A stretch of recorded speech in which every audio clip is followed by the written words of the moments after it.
"You can't sit here. This section's for family," my ex-husband's new wife hissed, blocking my path with her manicured hand.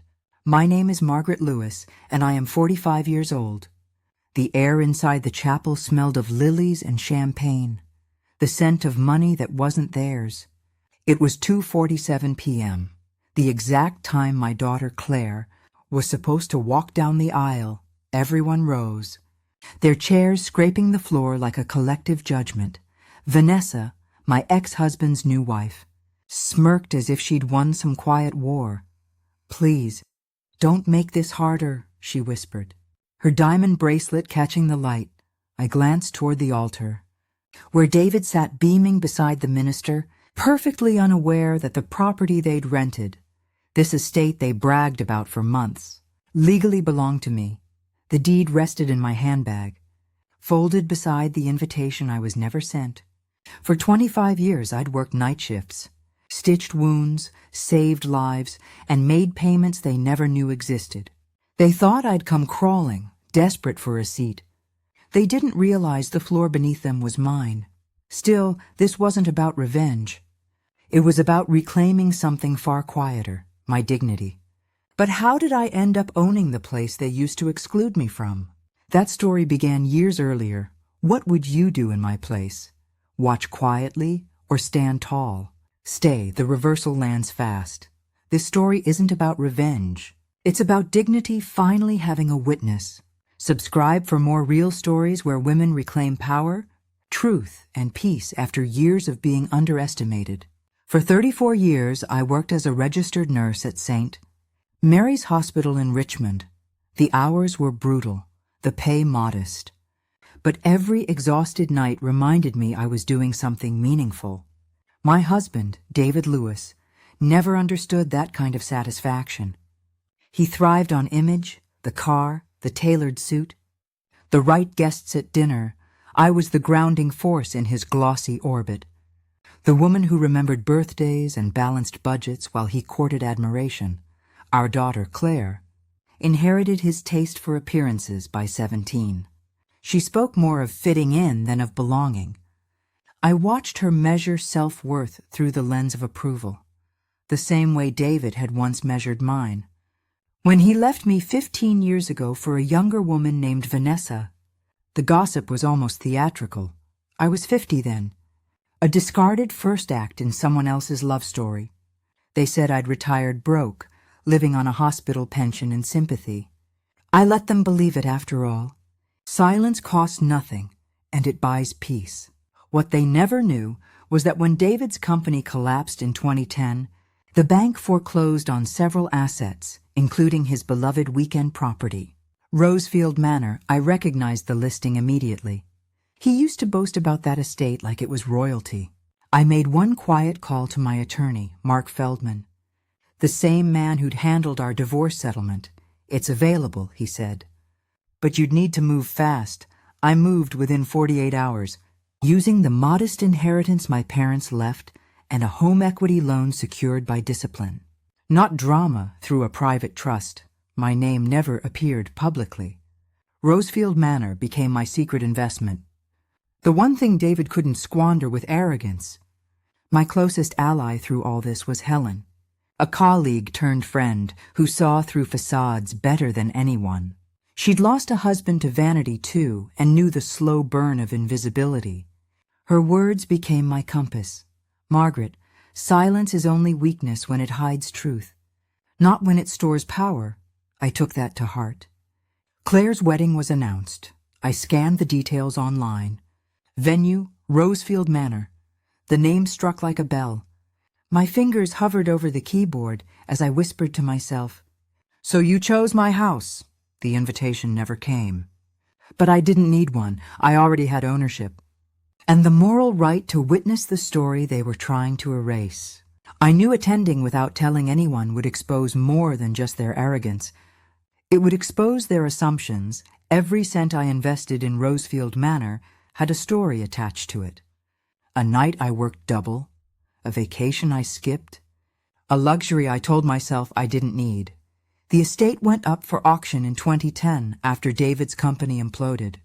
its marble pillars and ivy walls suddenly stripped of prestige. I bought it for $1.2 million through the trust Mark set up.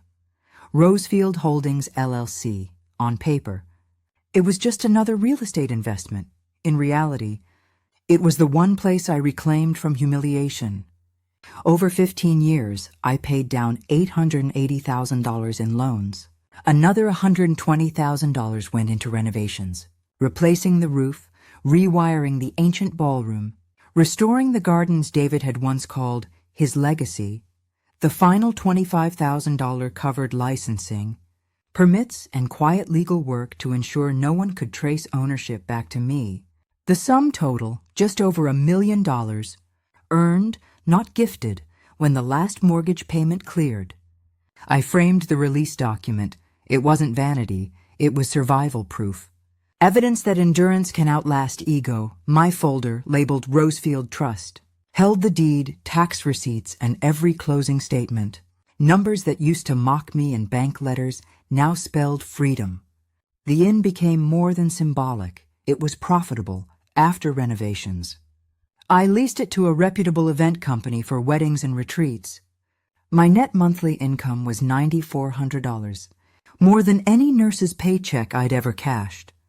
For the first time, I didn't just work for stability, I owned it. But ownership had teeth if I revealed it. I'd humiliate my daughter and destroy her wedding's illusion. If I stayed silent, I'd be complicit in my own erasure. Again, then came the message. Short, cruel, and exactly what I needed to see a week before the wedding. The courier arrived just as I was pruning the rose bushes. He handed me an envelope embossed with a gold L. Inside was a single sheet of thick cream paper, expensive enough to feel like an insult. The message read, "Guests of non-immediate family are requested not to attend due to limited capacity." It was signed by Vanessa Lewis, my ex-husband's new wife, and beneath, in neat cursive, the copied initials CL, my daughter's. I read it 3 times before the words stopped making sense. The phrasing wasn't just formal. It was cruelly deliberate, non-immediate family, a clinical way to say you're not wanted. I set the letter on the counter and stared at it for nearly an hour, as if patience could change its meaning. Finally, I called Helen. Her voice, steady as ever, carried no surprise. "Don't reply," she said. "Just show up with evidence." That night, I pulled out the Rosefield Trust folder and read through every document like scripture. The deed, the mortgage release, the updated tax assessment, proof that what they thought was theirs had long since been mine. Still, I wanted legal confirmation before I made any move. I drafted a brief email to Mark Feldman, subject line, venue ownership, confirmation request. His reply came before midnight. "You have full legal authority. Rosefield Manor remains under your private trust. No individual or entity, including current lessees, may restrict your access or remove you from the property without consent." That one line hardened something inside me. I wasn't trespassing, I was reclaiming. What I didn't realize then was that the email didn't stay private for long.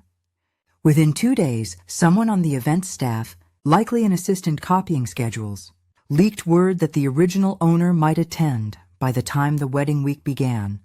Whispers of my presence were circulating like wildfire. The next morning I called Mark. "Suspend all external bookings for the weekend," I said. "Rosefield Manor is a private venue. I'm invoking the ownership clause." He didn't ask why. He just replied, "Understood. I'll notify the registry and update the property log today." His professionalism grounded me. It made everything feel concrete. By noon, I phoned the event manager listed on the wedding website. "This is Margaret Lewis," I began, calm but firm. "I'm confirming staff conduct under ownership guidelines." There was a pause. The kind that comes when someone's brain races to match a name with power. She stammered, "Of course, Mrs. Lewis. Should we expect you on site?" "Yes," I said, "and I expect courtesy, nothing more, nothing less." When I hung up, I realized my hands weren't shaking. For the first time in years, I wasn't reacting. I was leading. Control, that quiet, steady kind, had returned to me like blood to a limb, long numb. I opened my wardrobe and chose my dress. Simple navy blue, cut just below the knee. No labels, no glitter, no effort to compete. Power doesn't need sequins. I laid out my shoes, sensible heels polished, and slipped my deed folder into my leather handbag. Helen called just as I zipped my suitcase. "You're really doing it?" she asked, a smile tucked inside her tone. "I'm not doing anything dramatic," I said. "I'm just showing up where I belong." She laughed softly. "You've earned this moment, Margaret. Don't let guilt steal it." Her words lingered as I looked around my quiet home. Every object told a story of work. Night shifts, missed holidays, patience stretched thin. I wasn't walking into that wedding to gloat. I was walking in to remember who paid the real cost of their comfort. Still, I knew Vanessa. She didn't yield. Not even when reason begged her to. And a woman like that doesn't take kindly to losing control of her stage. But Vanessa wasn't the type to surrender quietly. So I decided I'd attend, not as a mother begging for space, but as the woman who built it 2 days before the ceremony. My phone rang while I was watering the lilies on the porch. The number flashed unknown, but I knew that voice before she said a word. "Margaret," Vanessa began, syrupy but sharp beneath the surface. "Please don't make a scene. Claire doesn't need your energy." That last word sliced cleaner than any curse. She wanted me small, the unstable ex-wife, the inconvenient mother, the relic to be managed. I didn't dignify it with an answer. My silence stretched long enough for her to mistake it for retreat. Then, with studied calm, she added, "Security will be briefed if you show up." I hung up. No goodbye, no reaction, just the click of finality. I'd spent years letting her define civility as silence. That ended now, the following afternoon. My phone buzzed again, this time from a local reporter. "Mrs. Lewis," he said cautiously, "we're running a piece on the Rosefield Manor wedding this weekend. Would you like to comment on claims that the venue's owner was uninvited?" For a heartbeat, the world tilted. So that was her play. Leak the story first. Paint me as a bitter ex-wife crashing her daughter's big day. And force me to either defend myself publicly or accept the humiliation quietly. "Who gave you that information?" I asked. "Off-record source," he replied. "But the copy's already filed. We just wanted to offer you a chance to respond." "No statement," I said evenly. "Print whatever you need to. The truth will sort itself out." He hesitated. "Ma'am, I have to admit, most people in town think it's admirable you worked all those years. They just don't understand the connection between you and the property." "Neither did I." "For a long time," I murmured, and ended the call. That evening, I poured a glass of wine and let the headlines spread. By nightfall, the gossip had snowballed. Social media posts speculating about a dramatic family feud at Rosefield. Vanessa wanted me embarrassed into staying home. Instead, she handed me the perfect stage. I spent the next morning composing a brief email to the Manor's management team. To confirm, I, Margaret Lewis, as principal owner of Rosefield Manor under Rosefield Trust, will be present on site for management oversight during the private booking scheduled for Saturday, per contractual right. No anger. No threats, just facts, lined with authority. Then I forwarded the same message to my attorney and Helen, adding only 2 words beneath. No response needed by lunchtime. The event coordinator replied politely, "Acknowledged, Mrs. Lewis. Staff will accommodate per ownership protocol. We appreciate the clarification." Vanessa's silence after that was almost musical. She had thrown her punches through whispers, but now the staff, the paper, and the legal trail all knew one truth. I wasn't gate-crashing anything. I was supervising my own property that evening. I folded my dress neatly into its garment bag. The deed folder went back into my handbag, along with Helen's note. Dignity is a quiet roar. The stage was set, and this time I wasn't the supporting character in their family play. I was the one who owned the theater. Still, before I faced them, I needed one final confirmation and one voice of reason. Mark Feldman's office sat on the third floor of a red brick building in Richmond. Virginia, polished oak doors, quiet hallways, and that faint scent of paper and certainty. He looked up as I entered, removing his glasses with that deliberate, calm lawyer's perfect over decades. "Margaret," he said, motioning to the chair opposite his desk, "you've caused quite the ripple this week." "I imagine Vanessa has," I replied. "I've only told the truth." He smiled faintly, then slid a folder toward me. "The certified title deed, trust agreement, and a freshly notarized ownership statement. Everything's airtight," he said. "The trust structure shields you from any challenge. If anyone attempts to remove you from Rosefield Manor, even security, call me directly. I'll brief the local precinct on your rights before the weekend." His confidence didn't feel like arrogance. It felt like armor. "Thank you," I said. "Don't thank me," he replied. Signing the final page, "You built this place. You're just claiming your seat again." When I left his office, the sun was setting, the city glowing in bronze reflections on car windows. For the first time in a long while, I felt both untouchable and at peace. Later that evening, I stopped by Helen's house, a small white bungalow that always smelled faintly of lavender and lemon polish. She opened the door before I could knock. "I heard from the paper," she said. "Vanessa's spinning quite the tale," I shrugged. "Let her. I've got something better. Documentation," Helen smiled, then reached into a velvet box on her coffee table. "These were Robert's," she said softly, holding out a pair of gold cufflinks, modest but elegant. "He wore them when he finally stood up to his partners after they tried to cheat him. For luck and proof that quiet women don't stay quiet forever." I hesitated, then accepted them. The metal was cool in my palm, the weight oddly comforting. "I'll keep them close," I promised. "Good," she said. "Because Saturday isn't about proving them wrong. It's about proving yourself right." As I drove home through the quiet Richmond streets, the city lights flickered against the windshield, steady, resolute, familiar. Between Mark's precision and Helen's faith, I had exactly what I needed. Legal strength and moral support in equal measure. Now, all that remained was to gather irrefutable evidence. I spent the next morning at my dining table, sunlight spilling across the polished wood like a quiet witness. Before me lay stacks of paper, fragments of 15 years of sacrifice and resolve. I began sorting them into the leather folder I'd bought back when Rosefield Manor was just a half-finished dream. First, the certified deed copy, embossed with the county seal, then the property tax filings, each stamped paid in full. Next came staff rosters, signed employment records, and event contracts. Proof that every inch of the manor operated under my direction.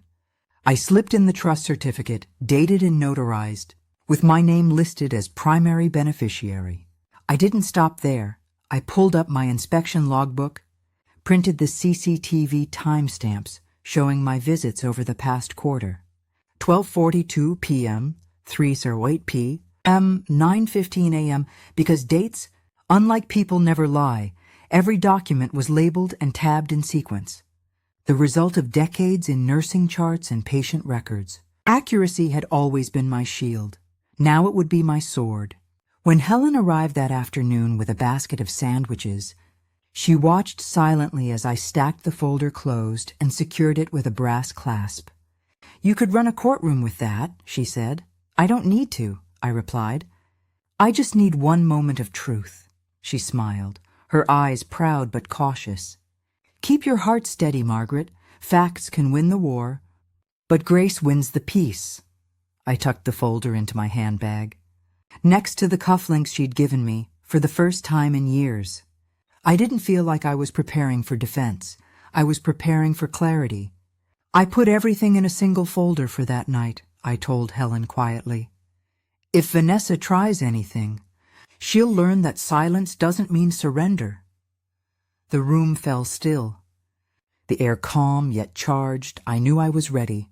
Prepared humility against their reactive arrogance. And then came the validation that sealed my confidence. At exactly 8:13 a.m. on Friday, my phone chimed with a new email. The sender line read, Henrico County Records Office. My pulse steadied as I opened it. The message was brief, almost cold in its formality. Ownership, Rosefield Manor Trust. Primary beneficiary, Margaret Lewis, attached. Verified digital seal. It was done. My name was now part of the public record, visible to anyone who searched for it. No gossip, no speculation, just law and data. I printed the confirmation, slid it into the front pocket of my leather folder, and exhaled a long, quiet breath.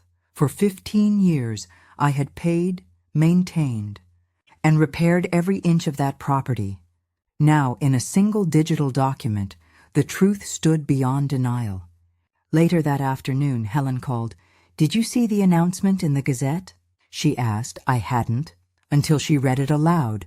Exclusive wedding coverage. Claire Lewis to wed Dr. Adam Kent at the historic Rosefield Manor, a venue generously provided by the Lewis family. The words stung, not because of the lie, but because of how familiar their confidence sounded. David's flair for fiction, Vanessa's hunger for attention, and my daughter caught between them. Repeating their story as gospel, I stared at the clock.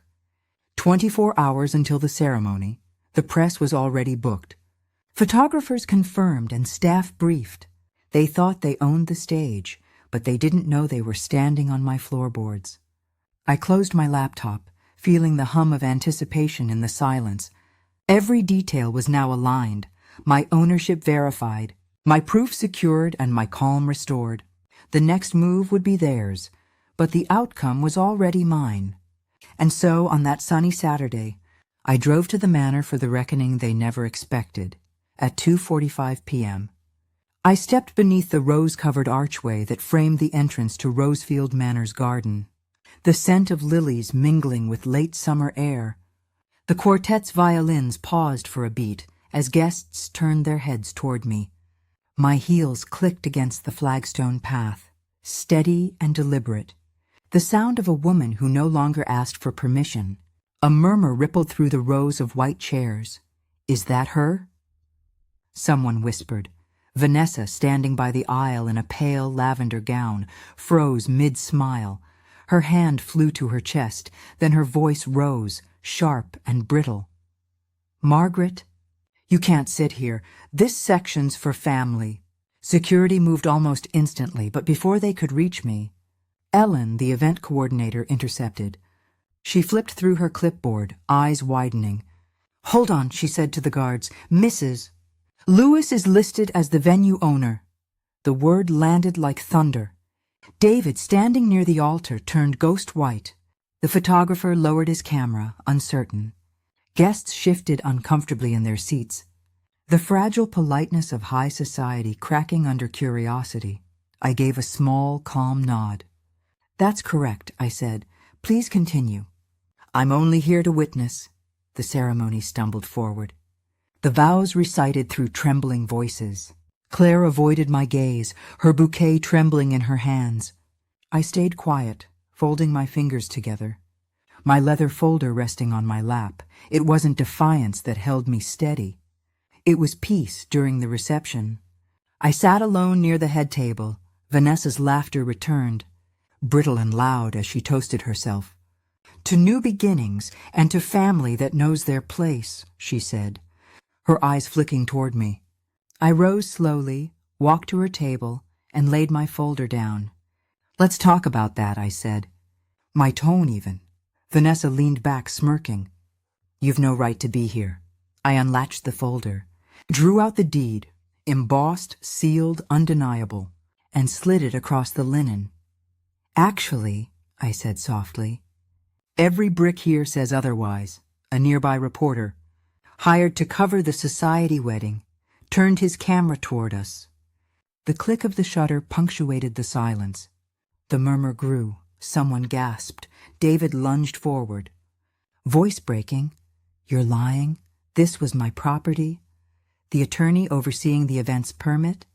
A man in his 40s named Grant Miller spoke up firmly. "No, sir, I've reviewed the title, Mrs. Lewis holds full ownership rights under Rosefield Trust. Her authority here is absolute." Vanessa's face drained of color.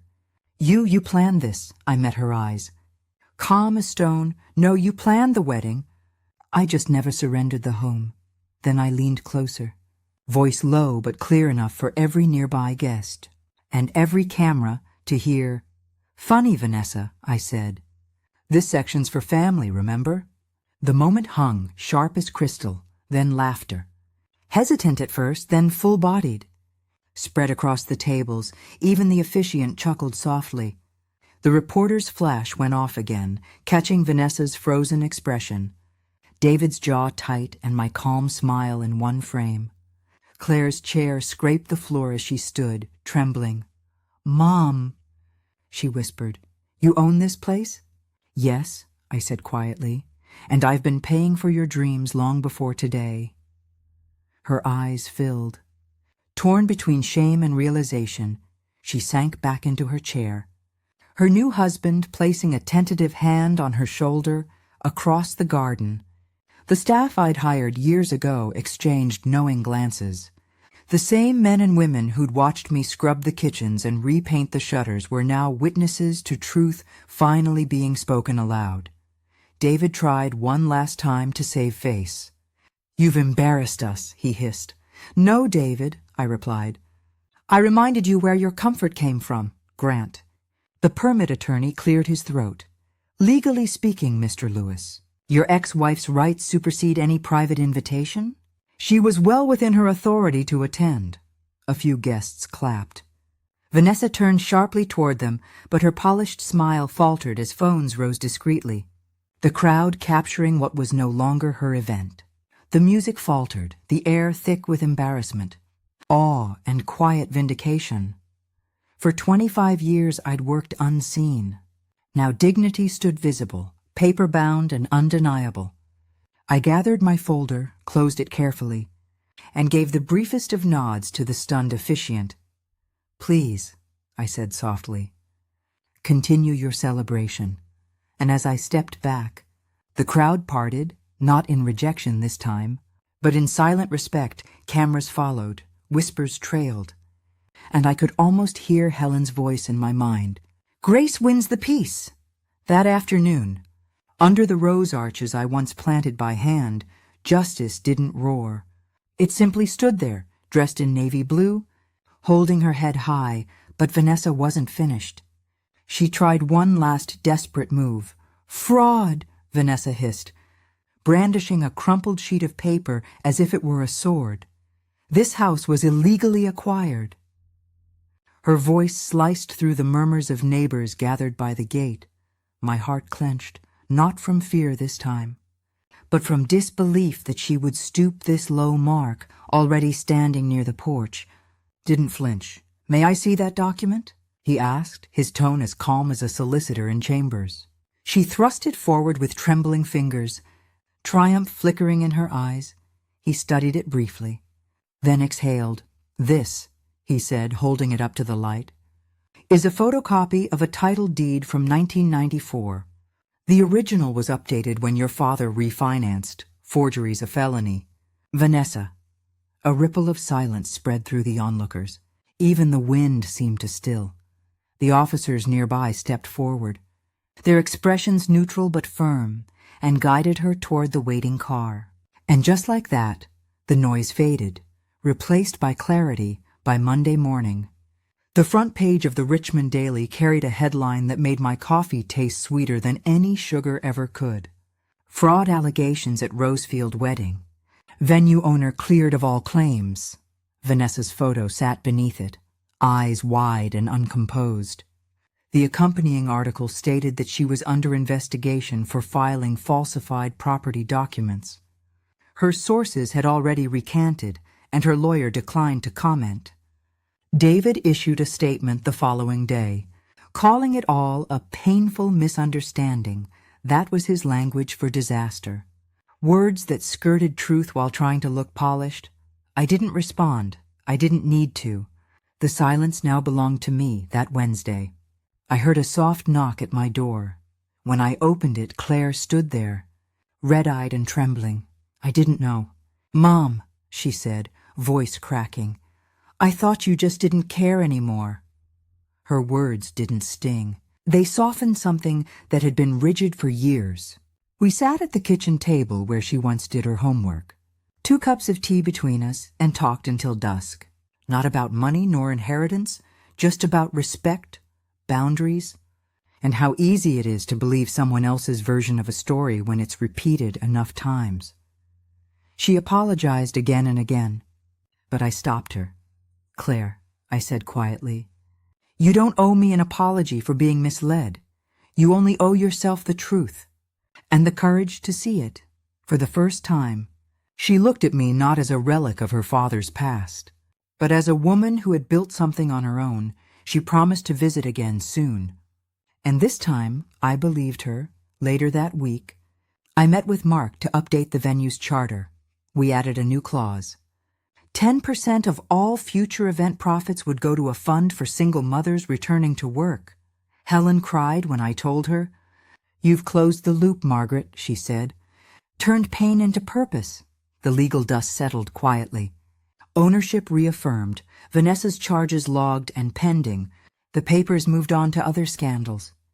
But I didn't follow them. I had no interest in gloating. Justice had already done its quiet work that night. I sat on the porch of Rosefield Manor, my manor, listening to the faint echo of laughter from a new wedding party inside. The same walls that had once witnessed my humiliation now held something gentler. Grace.